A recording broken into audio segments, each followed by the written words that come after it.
sumber penyakit iri hati. Sumbernya dari mana gitu ya? Ya, pelan-pelan. Quran surah kedua Al-Baqarah ayat 30 sampai dengan 36. Posisi paling kiri sebelah atas. Wa idh qala rabbuka lil malaikati inni ja'ilun fil ardi khalifah. Ada ayatnya?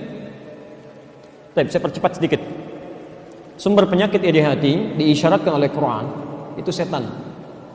Cuma satu, setan. Ya. Jadi kalau ada orang-orang terkena penyakit iri hati, artinya sedang dikuasai oleh setan. Saya ulang ya. Sumber penyakit iri hati itu disebutkan, diisyaratkan oleh Quran itu berasal dari setan. Lalu baru dilekatkan pada nafsu manusia. Dari mana diketahui setan dan siapa dia? Kita sudah bahas sebagiannya. Bapak Ibu sekalian, kisahnya bermula bahkan saat manusia pertama diciptakan, ditunjukkan oleh Quran penyakit ini menerpa setan dan hadir kemudian diwariskan pada manusia. Baik. Saya mulai dengan permulaan penciptaan manusia pertama dan telah kita bahas sebagiannya, jadi saya agak percepat ya. Baik. Manusia pertama diciptakan setelah diciptakan sebelumnya ada malaikat dan jin. Ya. Keterangan Quran di Quran surah ke-15 ayat 27. Allah ciptakan jin duluan, wal janna khalaqnahu min qablu min naris samum. Kami ciptakan jin sebelum manusia itu dari api yang bergejolak. Di ayat ke-28-nya Quran surah ke-15 ayat ke-28 ya, disampaikan wa id qala rabbuka lil malaikati inni khaliqun basyara. Jadi begitu selesai menciptakan jin, ya, kemudian tugas yang diberikan Allah Subhanahu wa taala menciptakan makhluk baru diberi nama dengan basyar, manusia. Saya agak cepat. Selesai penciptaan ini, diperkenalkanlah kemudian manusia ini kepada kalangan jin dan malaikat akan fungsi penciptaannya. Apa maksudnya Allah menciptakan makhluk ini? Seperti Allah ciptakan malaikat punya tugas, ya. Allah ciptakan jin punya tugas, dan setiap ciptaan Allah selalu ada manfaatnya, ya. Tidak ada yang sunyi dari manfaat. Maka di Quran surah kedua Al-Baqarah ayat ke-30 dijelaskan kemudian wa idh qala rabbuka lil malaikati inni ja'ilun fil ardi khalifah. Malaikat dan jin ditanyakan, kalian bisa enggak seperti itu? Ternyata tidak punya kemampuan, ya. Sampai malaikat mengatakan qalu subhanaka la ilma lana illa ma 'allamtana innaka antal alimul hakim, ya. Ya Allah, cuma Engkau kan yang bisa memberikan pengetahuan, dengan segala hikmahmu kami tidak mampu. Ayat 33 yang diperintahkan Adam kemudian untuk menampilkan pengetahuan-pengetahuannya secara lebih luas. Saya persingkat di ayat 34. Nah, ini boleh. Ketika telah nampak kemuliaan Adam ini, pelan-pelan, padahal diciptakan dari materi yang tidak sebanding, tidak kalah hebat dengan malaikat dan jin. Malaikat diciptakan dari bahan materi yang sangat bagus, luar biasa, cahaya. Sedangkan jin tadi dari api, ya. Makhluk ketiga diciptakan dari bahan materi yang lebih rendah dari yang pertama dan kedua tadi, dari saripati tanah. Allah ingin menampakkan tidak setiap ciptaan Allah yang dianggap rendah itu bisa kecil. Barangkali nilainya tinggi gitu ya. Maka ketika seluruhnya menyadari bahwa Adam punya ilmu yang tinggi, dimintalah hormat kepada makhluk ini. Hormat ini, maaf ya, bukan tujuan untuk mengagungkan Adam, bukan. Tapi menunjukkan ketaatan kepada Allah Subhanahu wa taala. Di fungsi sujud kepada Adam ketika dimintakan, itu bukan untuk mengangkat Adam, bukan. Tapi menunjukkan ketaatan malaikat dan jin kepada Allah ketika diperintahkan. Nah, disinilah muncul persoalan.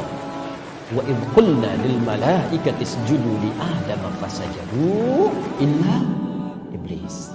Ketika kami perintahkan pada seluruh malaikat dan jin untuk sujud kepada Adam sebagai penghormatan, fasajadu, semuanya sujud kecuali iblis.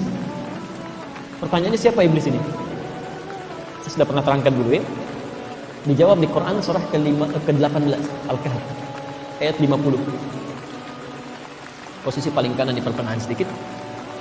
Kalimatnya sama. Wa idh qulna lil malaikati isjudu li Adam fasajadu illa iblis. Ketika kami perintahkan seluruh malaikat dan jin untuk hormat kepada Adam dengan perintah kami, semua sujud kecuali iblis. Siapa iblis ini? Kana minal jinni fa fasaqa an amri rabbih. Dia bukan golongan malaikat, tapi golongan jin yang hadir pada saat itu, yang menyimpang dari perintah Allah. Kenapa jin ini menyimpang? Kembalikan ke Al-Baqarah 34. Satu standar. Lihat kalimatnya. Qala ma mana'aka alla tasjuda idh amartuk.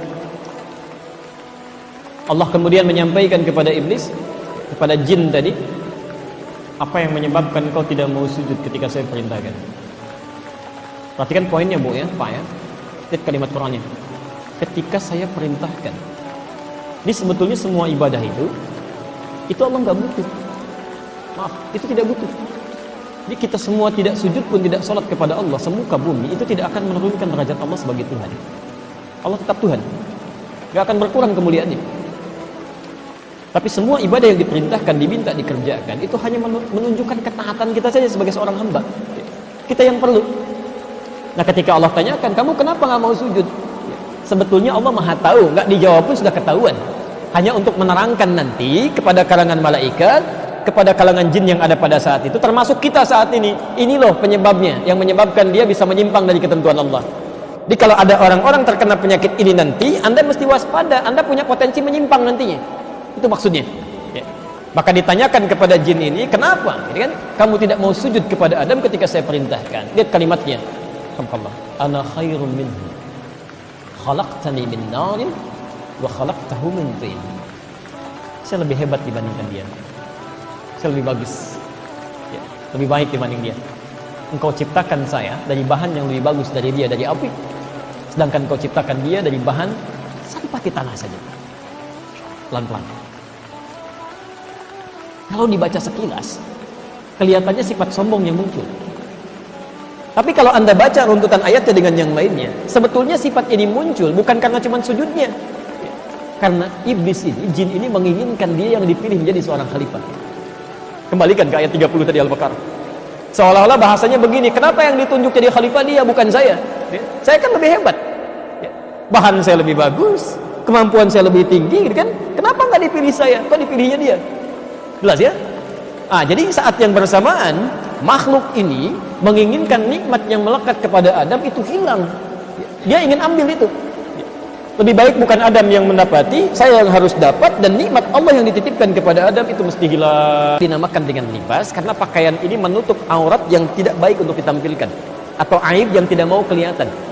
Ya, di sesuatu yang kotor, yang tidak bagus, Anda tutup dengan yang baik-baik. Itu bahasa Arabnya dari labisa. Penutupnya dikenal dengan libas. Quran surah ke-7 Al-A'raf dari ayat 27 atau bahkan dari 26 sampai 31. Walibasut taqwa dzalika khair. Ya, silakan catat lain waktu Anda lihat lagi. Tapi kalau ada yang baik-baik, misal ini bagus ya, bersih. Ini bersih.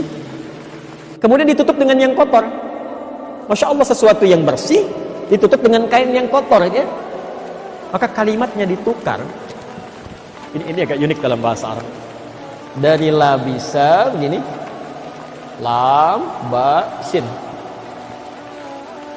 Yang baik menutup yang kotor. Tapi kalau ada yang kotor ditutup oleh yang yang baik ditutup oleh yang kotor-kotor, maka huruf ba-nya ini pindah ke depan. Jadi balasa, ba-nya pindah ke depan, ba, lam, sin. Itu tandanya yang kotor sedang menutup yang baik. Nah, kalau kainnya sudah menutupi, misal kotorannya menutupi yang baik-baik, maka yang terkena tutupan itu dirubah namanya menjadi iblis.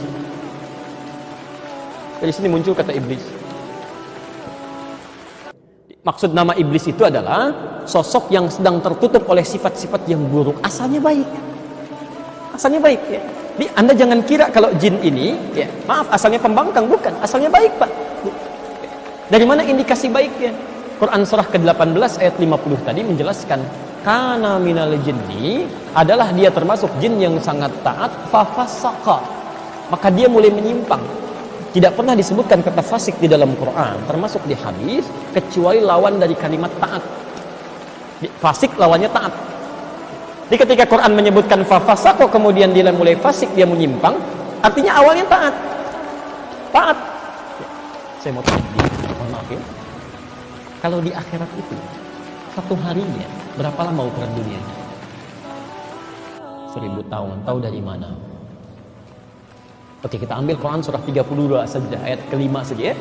fi yaumin kana miqdaruhu alfa sanatin mimma ta'udun. Paling kalau masuk neraka cuma beberapa hari aja. Al-Baqarah ayat 80. Quran surah kedua Al-Baqarah ayat 80. Posisi paling kiri sebelah atas. Wa qalu lan tamassana an-naru illa ayyaman ma'dudah. Dan mereka berkata, lan tamassana an-naru, kalau masuk neraka paling sebentar, enggak akan disentuh oleh neraka, illa ayyaman ma'dudah, paling sebentar. Kalau kalimat ma'dudah itu alifnya pendek, ma'dudah pendek bacaannya. Itu artinya kalimat yang disampaikan belum bisa dipastikan. Jadi kalau balik ditanya, misal ya, nggak akan masuk neraka paling beberapa hari aja. Ditanya berapa hari? Ya paling beberapa hari lah. Dia sendiri belum bisa memastikan. Tapi dia menganggap ringan gitu ya. Paling beberapa hari, dari situ diangkat ke surga lagi. Masya Allah. Ada bahkan sebagian mereka memastikan, paling 1 hari, 2 hari, 3 hari. Ali Imran, Quran surah ke-3 ayat 24, posisi paling kanan sebelah atas. Dzalika bi annahum qalu lan tamassana an-naru illa ayyaman ma'dudat. Alifnya panjang. Perhatikan dua kalimat yang sama. Yang satu alifnya tidak ada, pendek, ma'dudah, yang satu panjang, ma'dudat. Masya Allah. Paling-paling cuma 1, 2, 3 hari aja. Lebih pasti kata mereka. Awas, saya kasih ilmu sebentar ya, pelan-pelan. Bapak Ibu sekalian, memang ada keterangan di Quran dan di hadis, ada orang-orang yang tidak kekal di neraka. Ada. Jadi di Quran sendiri, kalimat neraka itu dibagi dua. Ada yang kekal sifatnya, khalidina fiha, ada yang tidak. Termasuk keterangan Nabi, ini tambahan aja ya, mohon izin, tambahan. Al-Bukhari, hadis riwayat Al-Bukhari, Sahih Al-Bukhari, bab 15, bab ke-15, hadis nomor 22. Kalau Anda punya kitab aslinya, itu ada 4 jilid yang pakai tahqiq deh, halaman 31, bab ke-15, kemudian hadis nomor 22, posisi sebelah kiri di pertengahan dari Abu Sa'id Al-Khudri. Dari Abu Sa'id Al-Khudri. Judul babnya Tafadhulu Ahlil Iman fil A'mal. Ya. Tafadhulu Ahlil Iman fil A'mal. Bab tentang berlomba-lomba mendapatkan kemuliaan ya, bagi ahli iman dalam beramal saleh. Di hadis itu kalimat Nabi yang pertama disampaikan adalah yadkhulu ahlul jannatil jannata. Ahli surga. Ya. Dari keterangan ini orang-orang Yahudi mengatakan, mengambil sebuah kalimat, enggak apalah. Paling-paling kalau dosa sedikit masuk neraka, nanti juga masuk surga lagi. Dia juga masuk surga lagi. Karena itulah kemudian turun ancaman Quran. Silahkan aja kalau mau. Silahkan, 1 harinya sama dengan 1000 tahun. Ya, Masya Allah. Jadi 1 detiknya sama dengan 48 hari. Siksa paling ringan di neraka itu ada di Quran surah ke-4 An-Nisa ayat 56, posisi paling kanan, agak ke atas sedikit. Innal ladzina kafaru bi ayatina sawfa nuslihim nara. Kalau ada orang ingkar terhadap kami akan celupkan nanti ke neraka kalau dia tidak mau taubat. Maaf Bapak Ibu sekalian, nusli itu kalau dalam bahasa Arab itu seperti bikin teh celup. Pernah bikin teh celup? Kan dimasukin, diangkat lagi, masukin, diangkat lagi. Nanti di akhirat nanti ada orang disiksa di neraka, paling ringannya itu kayak teh celup, dimasukin, diangkat lagi. Ada tugas malaikat yang tugasnya cuma celupin, angkat, celupin, angkat. Kullama nadijat juluduhum, ketika dimasukkan, dicelupkan, itu hancur semuanya, kulit-kulitnya semua habis itu. Baddalnahum juludan ghairaha, diangkat sembuh lagi. Kan kalau dalam dunia kesehatan itu indra paling peka perasakan kulit, ya. Makanya disebutkan kulit. Begitu dihancurkan, ya, diangkat lagi, sembuh lagi, hancurkan, sembuh lagi. Itu 1 detiknya begini sama dengan 48 hari. Jadi kalau ada orang mau coba-coba, silahkan aja kalau mau dirasakan gampang itu, ya. Nah, kalau kita kembalikan ke kajian tazkiyatun nafas, dan saya agak lambatkan ritmenya sedikit, jin tadi kalau 1 hari aja taat kepada Allah, itu berarti ukurannya sudah 1000 tahun ibadah kita. Kalau sejak dia diciptakan misal baru 7 hari aja, itu artinya sudah 7000 tahun dalam ukuran kita. Anda bisa bayangkan makhluk yang sudah ribuan tahun dalam hitungan kita ibadah kepada Allah karena terkena penyakit ini, saking bahayanya, ya, dirubah namanya oleh Allah menjadi iblis, terkuasai oleh kotoran, ya, kena sombong, kena iri hati, bisa terusir dari surganya, terusir dari rahmat Allah, dilaknat oleh Allah, dijanjikan neraka yang luar biasa tanpa pernah keluar dari dalamnya. Jadi Anda bayangkan, kalau jin yang sangat taat saja terkena penyakit iri hati bisa demikian luar biasa dahsyat azabnya, maka bagaimana dengan manusia yang tidak sekuku amalannya? Jelas ya? Karena itulah hati-hati, hal pertama yang dilakukan, awas hati-hati, hal pertama penyakit oleh setan ditunjukkan kepada kita, dan salah satu penyakitnya dikenal dengan hasad. Ya. Di kesimpulan dari ayat tadi, pelan-pelan, sumber penyakitnya dari mana? Setan.